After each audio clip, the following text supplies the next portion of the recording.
Chapter 83. Preparing for the Storm. Sarah stood at the printing machine watching Palwin work with mechanical precision while her cousins Jenna and Will handled the ink preparation. The new shop had given their business a professional appearance that attracted better clients, but Sarah's mind was occupied with darker thoughts. Palwin helped them with the printing all right. I'll be back soon. Watch over her. She listens to everything, but don't ask her to do anything too complicated, all right? Pointing at her cousins. Her cousins laughed at Sarah's protective tone. Don't worry, Sarah. We've got this figured out by now. Already organizing the next batch of advertisement orders. As Sarah walked through the marketplace, she pulled out an old, dried piece of paper that Marcus had written months ago before his capture by Lord Varric's men. The notes contained detailed instructions for creating various types of explosives, information she'd memorized but never acted upon ever since. Even though Marcus hadn't asked her to prepare these materials again, Sarah felt a growing certainty that she needed to be ready for whatever was coming. The marketplace buzzed with morning activity, but Sarah noticed the underlying tensions. Conversations stopped when refugees passed by. Vendors charged different prices depending on whether customers were locals or displaced people. Children threw stones at refugee camps from safe distances. The city was fracturing along invisible lines that could split wide open at any moment. Sarah made her way through the less reputable sections of the market where merchants sold materials that respectable businesses avoided. She'd cultivated relationships with these discreet traders over months of careful negotiations. They asked no questions and kept no records perfect for her current needs. At Kamu's stall, tucked between a fortune teller and a seller of questionable meat, Sarah purchased saltpeter and sulfur. Kamu was a thin man with nervous eyes who specialized in materials that had multiple uses, some legitimate and others less so. "Morning, Miss Sarah. The usual inks and dyes?" Kamu asked with practiced casualness. Actually, I need some of your agricultural supplies today, the kind that helps with soil improvement and pest control. Using their established code for more dangerous materials.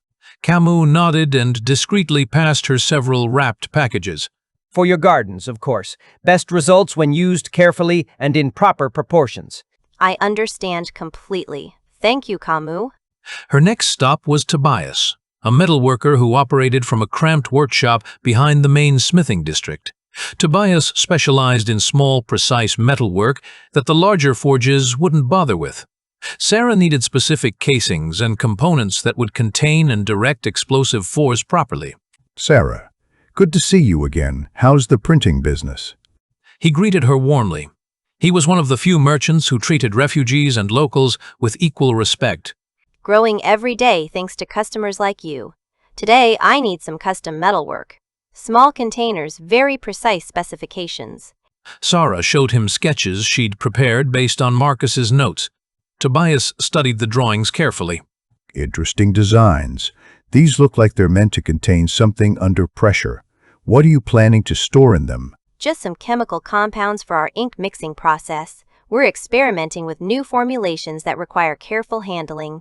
Sarah lied smoothly. "I see. Well, these will take a few days to complete properly. The tolerances you're requesting demand careful work." That's fine. Quality is more important than speed. Sarah made several more stops, gathering materials and components that individually seemed innocent, but together could create devastating weapons.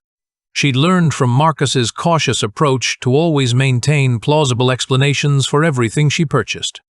By the time she returned to their shop, Sarah's satchel contained enough materials to create a dozen different types of explosives. She felt both relieved and troubled by her preparations.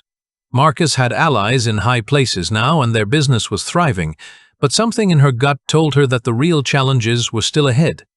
When she arrived back at the shop, she found Aldrich talking with her cousins, while Palwin continued printing with unwavering focus. Aldrich's attitude toward Sarah had changed noticeably since he'd lost his original shop to save Marcus from Lord Varric's prison. He was more attentive, more protective, though Sarah wasn't sure if she was imagining the shift in his behavior. Aldrich, can we talk privately over here? Gesturing toward a quiet corner of the shop. "Sure, Sarah. What do you need?" Aldrich practically flew to her side, his eagerness obvious to everyone watching. Sarah opened her satchel carefully, showing him the materials she'd gathered. I know things are going well right now, but after the trial, I couldn't forget what Marcus taught me. I need a place where I can create explosives without Marcus learning about it. Aldrich's expression grew serious. What for? He has allies in good places now. Lord Hammond supports him. Sister Cora advises the king. Things are looking up. There are things he's not telling us, Aldrich, and we can't protect each other if we're not prepared for the worst. Sarah's voice carried a desperate edge that made Aldrich pay closer attention. I'm not fully convinced this is necessary, but those explosives Marcus used at the trial were incredibly effective. You can work with them under my house. We have a small shed-like workspace. I used to keep excess oil shipments there, but it's empty now. Relief flooded through Sarah's voice. Thank you so much, Aldrich. For the first time all day, she sounded like her old, cheerful self. You know, Sarah, you've changed so much over these past months. His face reddening slightly. In what way? I'm still the same Sarah. Though she noticed his obvious embarrassment. Is he blushing, she thought. I think maybe my understanding of you has changed. You're stronger than I realized, more capable, more. He struggled to find the right words. At that moment they heard a loud splat against their shop window, followed by angry shouting from outside. Aldrich, you can man come out. The voice was filled with rage and frustration. Sarah and Aldrich rushed to the window to see two men standing in the street. One was middle-aged with the calloused hands of a laborer, the other younger but equally angry. Both wore the clothes of small business owners who were struggling to stay afloat. Do you know them? Do you know them? Unfortunately, yes. We did some advertising work for their butcher shop a few weeks ago. They paid 4 silver for our entry package, but apparently their business hasn't improved the way they expected. More mud hit the window, and the shouting continued. We know you're in there, Aldrich Thorne. Come out and face us like a man. Powyn looked up from her printing for the first time, her mechanical focus disrupted by the commotion. Sarah's cousins had stopped working and were staring nervously at the angry men outside. What do we do? Sarah felt her hand instinctively move toward her satchel of explosive materials. The old Sarah would have hidden behind Aldrich and Marcus, waiting for someone else to solve the problem. But months of learning dangerous skills and taking responsibility had changed her. She was tired of being afraid, tired of being helpless. We handle it, but carefully. Aldrich, go out and talk to them. I'll stay here with Powyn and my cousins, but if things get violent, I want everyone to get behind the printing press and stay low. Sarah, I don't want you involved in this. I'm already involved. This is our business, our shop, our reputation. We handle it together or we don't handle it at all. Aldrich nodded, recognizing the steel in Sarah's voice. All right, but if I signal, you get everyone to safety immediately. As Aldrich headed toward the door, Sarah organized her cousins and Powyn into defensive positions. She'd learned from Marcus that preparation and planning could turn dangerous situations into manageable ones.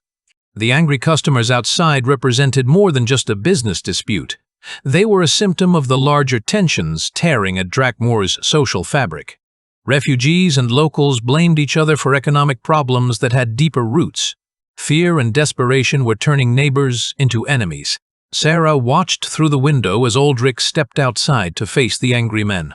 His posture was confident but non-threatening, the careful balance of someone who understood that words could either diffuse or escalate a dangerous situation.